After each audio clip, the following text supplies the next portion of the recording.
To mention the word grief is to touch within each of you the memory of a loved one who is gone from this life. I don't take that lightly. And so I'd like to start this sermon by welcoming into this space the memory of each loved one whose loss we live with. Each friend, each spouse, parent, sibling, each pet, each grandparent, each child who has left this life and in whose absence we find ourselves. Bless each and every one. And may we be graced this morning by memories of them. At a meeting of colleagues years ago, someone stood up to inform us that the spouse of one of our colleagues had died. "Let's keep him in our thoughts," he said, "and may we wish him good grief." The jarring clash of the word good and the word grief caught me off guard. There's no good grief, is there? Well, let's wonder about that together. During the past week of writing this sermon, my godmother, Barbara, was in the process of dying in a hospital in Utah. She was a firecracker with a brilliant wit. She was a theater critic and a longtime part of the Sundance Film Festival. Babs is what we called her, and Babs set the standard for godparents. She always remembered my birthday. She sang a solo at my wedding, and she came here to All Souls to hear me preach. Whenever Babs traveled, I would receive a postcard. When I graduated college, she gave me a box of all the books that she felt a young adult should experience by the time they're 22. She broadened my world, and it hasn't sunk in yet that she is gone from it. A wise mourner once said that facing the loss of a loved one is disorienting at the level of moving to a whole new country. You are untethered. There may be a disconnect in your communication with others. You miss your life before this change. You are, in a way, profoundly homesick.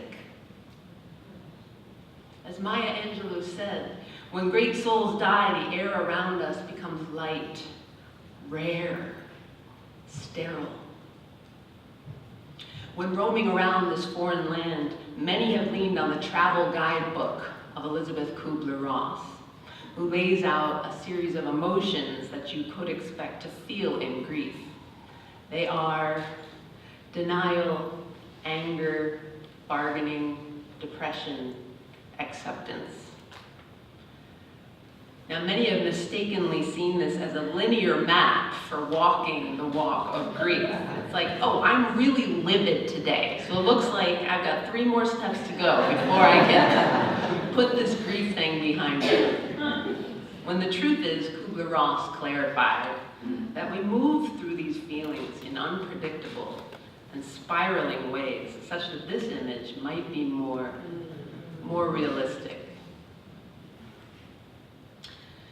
It's been said that denial is actually nature's way of slowing down our reception of the truth that our loved one is gone in the early part of grief.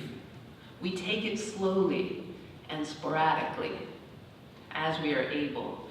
I think it's as much that as it is the inertia of our brains and our bodies. We expect to see our loved one walk through the door or paw at the door. We expect to hear our loved one call or feel them kick in our womb. Our brain is used to telling our loved ones things in real time, and it takes a while for every part of us to catch up and realize that they're gone. My father's funeral, which was 12 years ago, was a gathering of all the people he had made to feel special.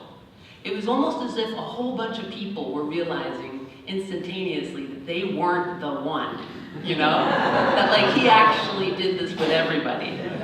At 6'2", my father, this Ted Kennedy lookalike, would envelop you in a hug that you really weren't sure you would emerge from. There was a bit of anxiety to it.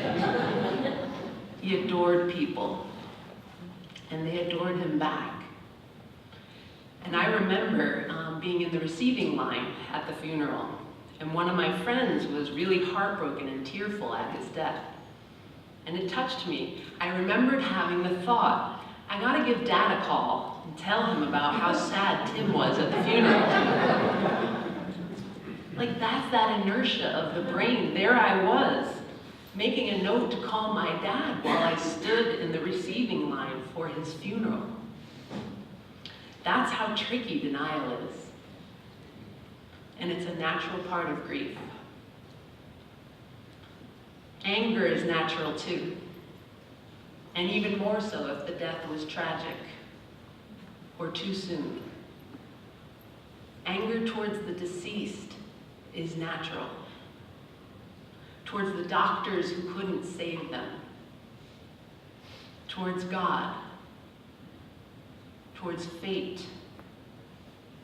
Anger towards those around us who cannot possibly say and do all the things we need them to say and do.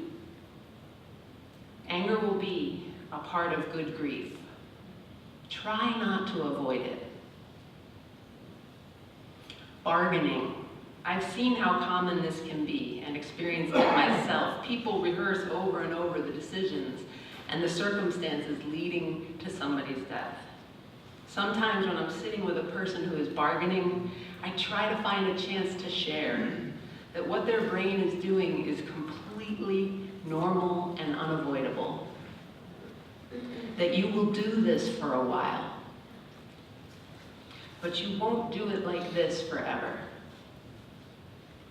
In time, the longer story of your relationship with your loved one will emerge. The longer story of their living will emerge. It bears mentioning that some of our losses are of people with whom we had a difficult relationship.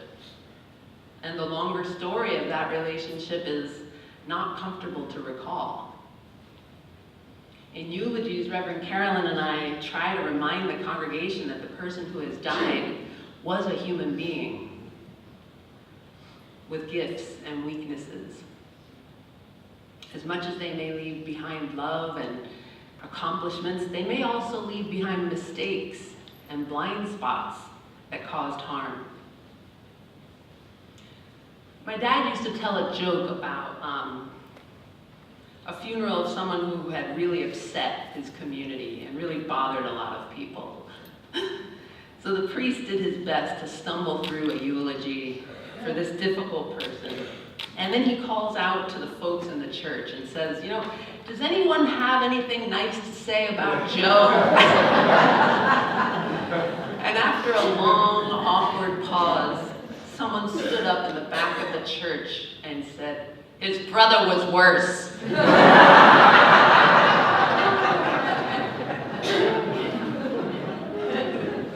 a big refrain in my family. His brother was worse. You have to say it with a Cape Cod accent. Grieving a loved one can include naming the ways they failed you. And this can kick up anger that may surprise you. It's normal. And yes, depression and anxiety are a natural part of good grief. You may feel disinterested in things you used to enjoy. You may need counseling or medication to, someone explained this really well to me once, to provide a floor for your sorrow. Provide a floor so that you will be able to face it. You may find yourself returning over and over again to the story of your sorrow, and that is natural. We're learning through evidence-based research that trauma heals better when its story is told. It doesn't have to be shared with everyone, but yes, it helps if you share it with someone. In the world of psychology, there's an intervention called narrative exposure therapy, a process where the survivor of trauma is guided in sharing the story of what they've lived through with a trusted listener. In research studies, those who wrote or spoke out loud the words of their story demonstrated significantly less symptoms of post-traumatic stress months later than those who did not share their story. Sorrow is not a substance, right, that you can pour out. But science is showing us that in some ways it can be measured, almost as if it were. For that reason, in the wake of war crimes and mass shootings, and our most gifted counselors who are deployed for the work of healing, they invite in time the survivor to tell their story. And perhaps over and over, this has become fundamental. The death of someone dear to you is traumatic. We cycle through these stages named here and many other feelings and struggles particular to our own losses. This may be the hardest thing we do as humans. And grief is not only a human experience. This August, National Geographic covered the grief journey of an orca whale. I don't know if others heard about this story. An orca whale whose calf died within 30 minutes of birth. She carried her calf on the tip of her nose for 17 days and 1,000 miles off the coast. Scientists watched as if keeping vigil with her, not knowing when she would release the child. It was on her terms. We are transformed by death. We are remade. And the so-called goodness of our grief, I think, has to do with the role we play in the journey that follows loss. It's been said that time heals all wounds, but I agree with the writer who says the mere passage of time will not cure grieving, nor by itself allow us to heal. It's not a waiting game. It asks more of us than that. It asks us to face what we are feeling. It asks you to find ways to honor your loved one in the life you're living now. What are the stories and the precious objects and the rituals that help you to return your loved one again and again to the heartbeat of your life now? Actions that whisper over and over, they existed. They existed. Well, some days with good reason, you don't want to do what grief asks of you. And that is okay. But I wish for each of us that at some point we may find ourselves unpacking our suitcase in this foreign land of grief. And that in time we place the pieces of ourselves into our new room in this new land. And we notice that we have put one foot in front of the other to figure it out again. That somehow at an undetermined time, we experience something that feels almost like acceptance. Not acceptance that means we are okay with what has been taken from us, but that acknowledges the unchangeable truth of death. And with acceptance, it's not that grief gets smaller, really. I found this image from Dr. Lois Tonkin to be really helpful.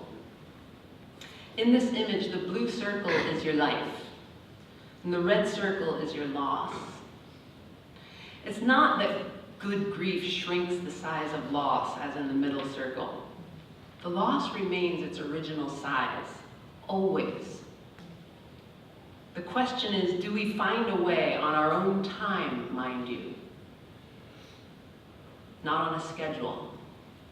But do we find a way to expand that blue circle around the loss? Do we grow the life we live in its presence? I'm astounded by the parents of Sandy Hook victims who travel the country inspiring and supporting others.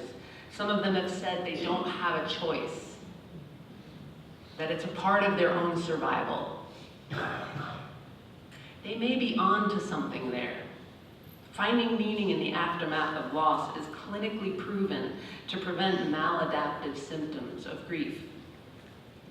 Did these parents know that? Or were they just swept up into an approach to their grief that would rebuild them day by day? That would grow that blue circle as big as they could muster?